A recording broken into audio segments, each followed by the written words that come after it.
Hello, everyone, and welcome to what is hopefully an improved audio setup. And this video talking about how much money we should all be saving. The first and most obvious or necessary type of savings, in my opinion, is the emergency fund. Basically, everyone should have one of these. This is if you lose your job, if your car explodes, if your TV sets fire to part of your living room, etc., etc. This is the first pool of money you should have to be able to draw from in the event of something going wrong in your life, whatever that may be. So, within an emergency fund, there are a couple different ways to think about your funds there. The first is immediately accessible. So this would be stuff like same day, like a checking account or some types of savings or money market accounts are easy to get access to same day. And then there's almost immediately accessible accounts. So this would be like a savings or money market account where maybe you have to wire transfer to a checking first before you can get access to it, or even some kind of brokerage accounts are pretty easy to get money out of. Although I wouldn't recommend using a brokerage account in an emergency fund for other reasons. But anyway, that's an example of something that would be almost immediately accessible. So, how much you should save is based on living expenses. And if you happen to live in a very expensive area or have very expensive needs, then you should obviously save more in your emergency fund. Or if I guess another example maybe if you happen to live somewhere where it's very difficult or expensive to get some types of basic supplies or some electronics that you would call a need, um, then you may also have to save some more. It varies a lot. If anybody wants to talk about that more in detail or how I would do the math to try to figure that out, I guess you can post that in the comments below. But this video is just meant to be a very general guide on things and getting somebody started with how to think about it.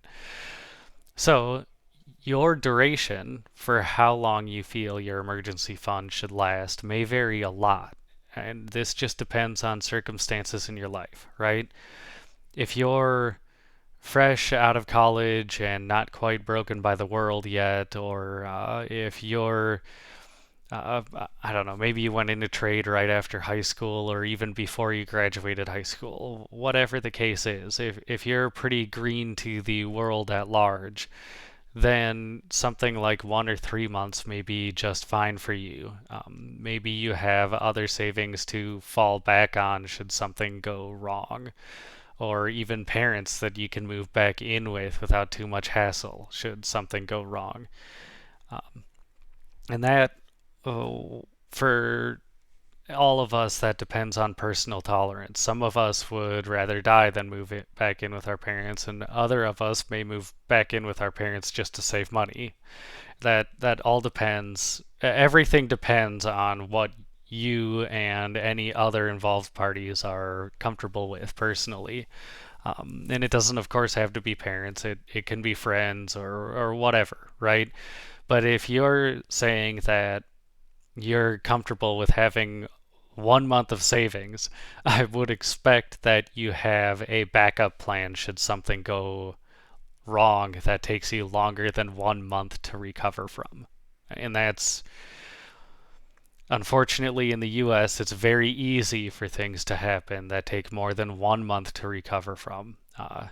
So just keep that in mind.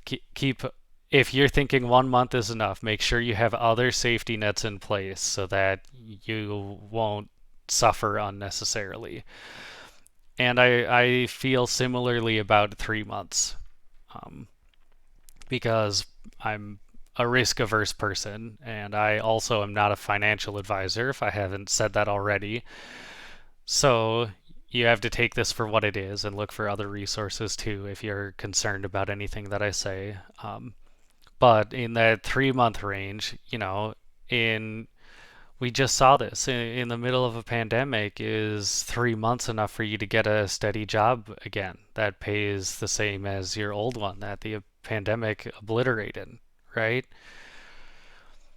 Sometimes things just happen and it can take more than that 3 months. Or if a medical issue comes up, your 3 months of regular life circumstances or regular living expenses may not be enough to cover that medical expense that just cropped up out of nowhere.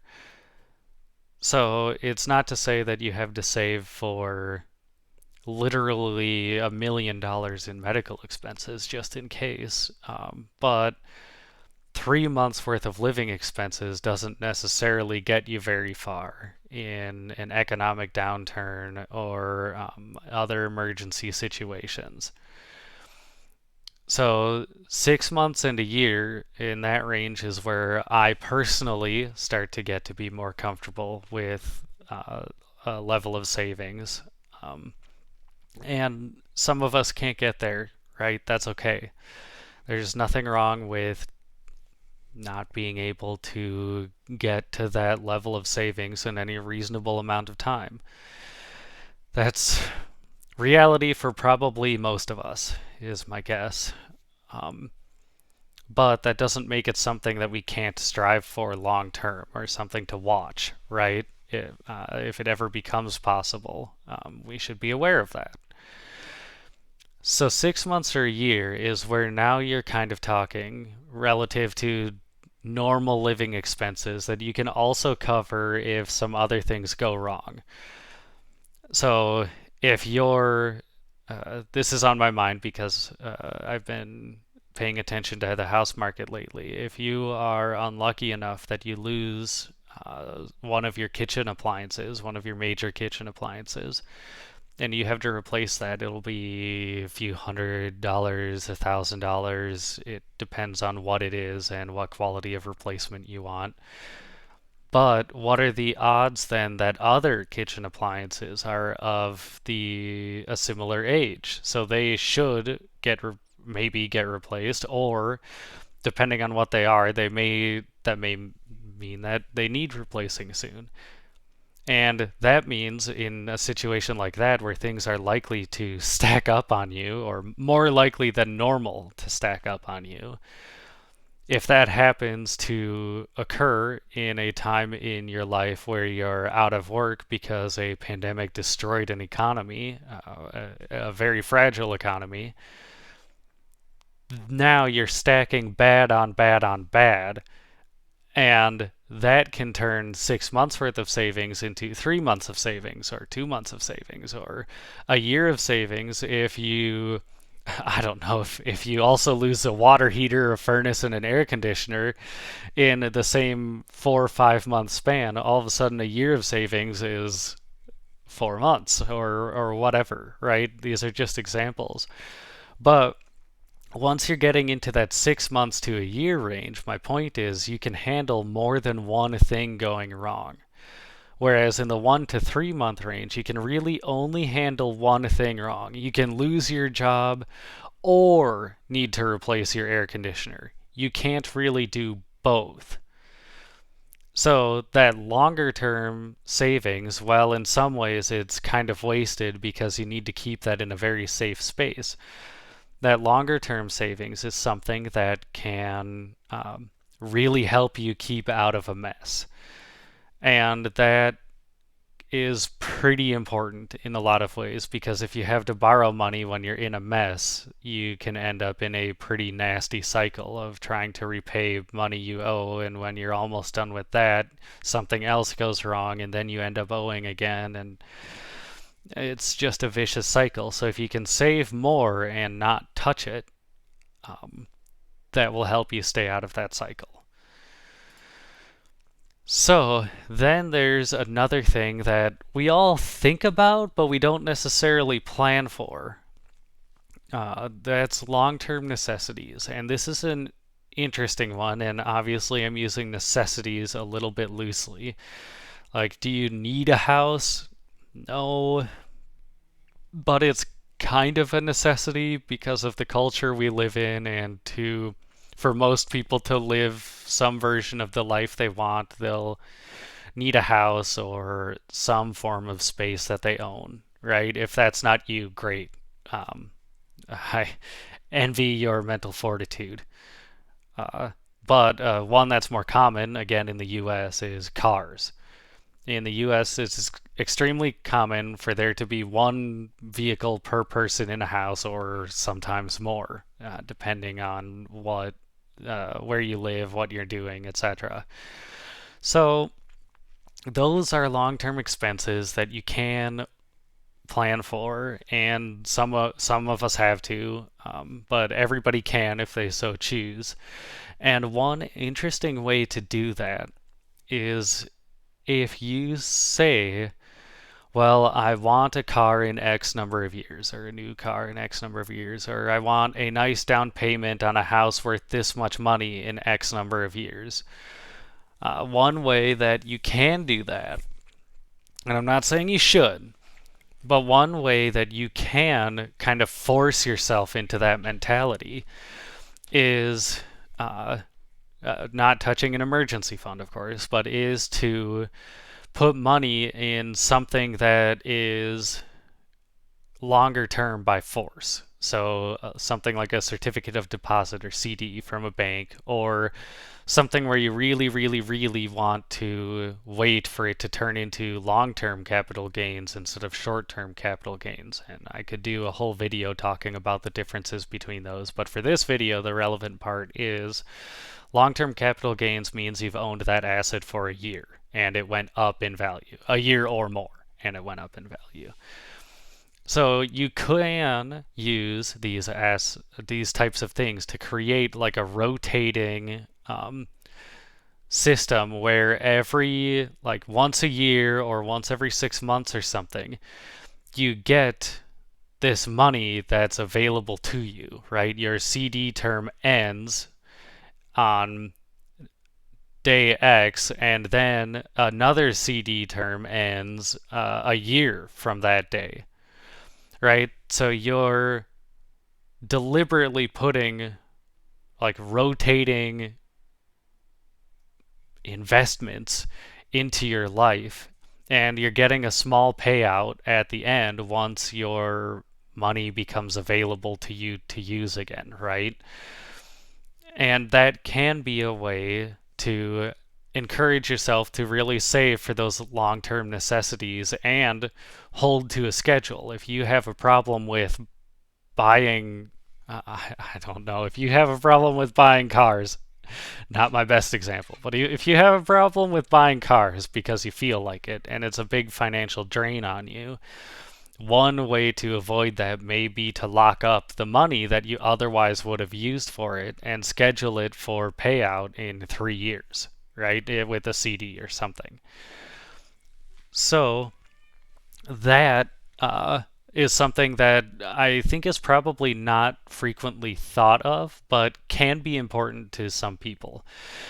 And again, I'm not recommending you do that because there are lots and lots of other financial math, I guess. There's lots of financial math that determines whether or not that's actually an effective way to save money that may apply to you. And depending on what month you watch this video, it may or may not make sense. So you have to do that math for you, right?